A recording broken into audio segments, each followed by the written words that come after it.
Une péninsule hors du temps, des moines et des poules. Mais aucune femme. Des trésors, des espions et des extincteurs. Bienvenue au mont Athos, en Grèce. Enfin, c'est ce qu'on dit. Et ici, c'est vraiment la Géozarbie.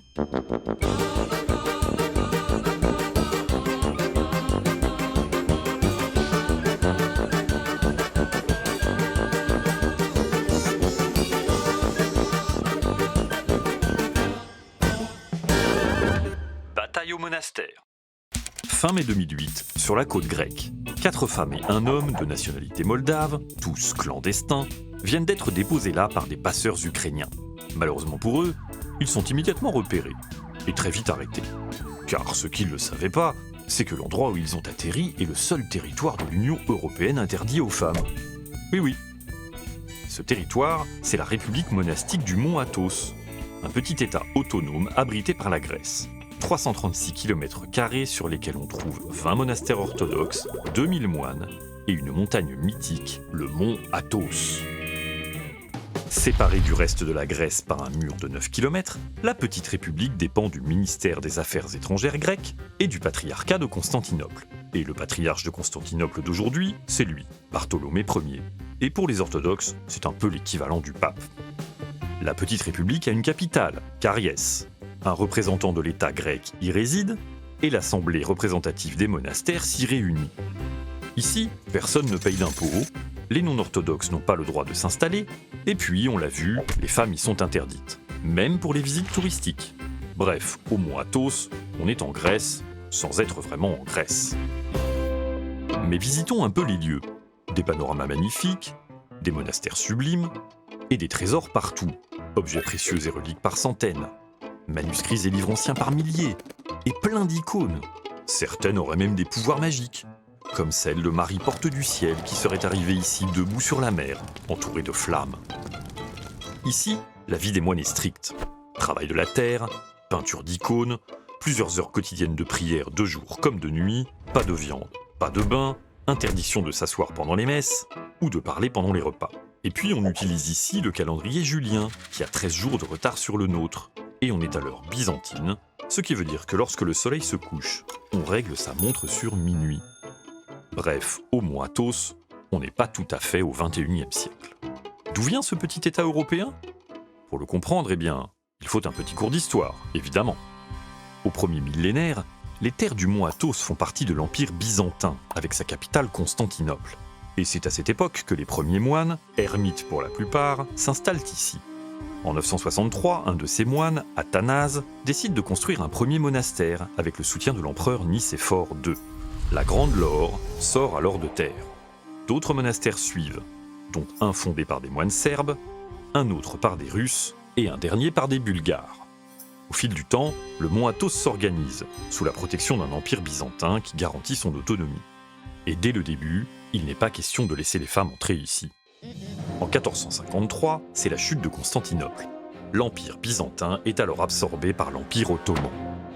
Mais l'empereur ottoman Mehmet II, qui se voit en successeur des empereurs byzantins, garantit la liberté religieuse. Des orthodoxes, mais aussi de tous les autres. Et durant toute la période ottomane, on laisse le mont Athos globalement tranquille. Bien plus tard, au début du XIXe siècle, après une guerre sanglante contre les Ottomans, les Grecs gagnent leur indépendance en 1830. Et en 1913, ils prennent finalement possession du mont Athos, dont ils confirment le statut spécial. Aujourd'hui encore, la constitution de la République grecque, dans son article 105, précise bien que le mont Athos est une partie auto-gérée de la Grèce et que ses propres règles s'y appliquent, l'État grec n'étant en charge que du maintien de l'ordre. C'est pour moi une grande joie d'accueillir aujourd'hui les représentants du peuple grec au sein du Parlement européen. Et quand la Grèce entre dans l'UE en 1981, Bruxelles s'engage à respecter cette particularité. Interdiction des femmes y compris donc. Mais en l'an 2000, l'Europe se dote d'une charte des droits fondamentaux qui dit que l'égalité entre les hommes et les femmes doit être assurée dans tous les domaines. Depuis, au Parlement européen, il y a parfois un député pour s'insurger du statut spécial du mont Athos. D'autant plus que le petit État bénéficie de fonds européens pour assurer sa protection et sa conservation. Mais au mont Athos, on est dans l'Union européenne, sans être tout à fait dans l'Union européenne. Mais au fait, pourquoi les femmes sont-elles interdites au mont Athos ? parce que la Vierge Marie aurait demandé à Athanase que le mont Athos ne soit consacré qu'à elle seule, et puis aussi pour qu'aucune passion ne vienne détourner les moines de leur difficile vie de prière. L'interdit est même étendu à tous les animaux vertébrés de sexe féminin, mais avec des exceptions, pour les chattes, qui chassent les serpents, et pour les poules, dont les œufs sont indispensables à la peinture des icônes. Mais à vrai dire, il y a déjà eu des femmes au mont Athos. La reine Hélène de Serbie, par exemple, s'y est réfugiée en 1347 pour fuir les pirates. En 1924, les navigatrices Hermine de Saussure et Marthe Houlier y ont été accueillies pour se protéger de la tempête. Et puis, l'écrivaine Maryse Choisy raconte dans un livre publié en 1929 qu'elle y aurait passé un mois clandestinement, en se faisant passer pour un moine. D'autres récits, parfois sulfureux, circulent. Sont-ils vrais ? Difficile de trier dans cet univers fermé que le mont Athos est sujet à fantasmes. Sujet à fantasmes, mais aussi sujet de convoitise. Au Moyen-Âge, les catholiques de la 4e croisade, puis les pirates catalans, viennent régulièrement piller les trésors du mont Athos. Bien plus récemment, dans les années 60, il se raconte que les agents du KGB soviétique auraient incendié le monastère russe de Saint-Pantéléimon pour mieux le dépouiller de ses trésors. 300 valises bourrées d'objets précieux auraient ainsi rejoint Moscou. Et en 1988, au monastère bulgare de Zografou, les services secrets de la Bulgarie, justement, ont réussi à dérober un manuscrit très précieux, l'histoire slavo-bulgare. Comment ont-ils fait ? Des moines espions ont patiemment photographié chaque page du manuscrit, un faux a ensuite été fabriqué pour le remplacer, et certains disent que l'original a rejoint la Bulgarie, caché dans un sac de noix. Mais ces opérations russes ou bulgares pendant la guerre froide ne sont en fait qu'un aspect de la bataille que se livrent les pays orthodoxes pour l'héritage du mont Athos, vu comme une sorte de Vatican. Et à ce petit jeu, les Russes sont les plus actifs. Déjà au XIXe siècle, à l'époque où les Grecs reprenaient le contrôle de la région, la Russie plaçait ses pions.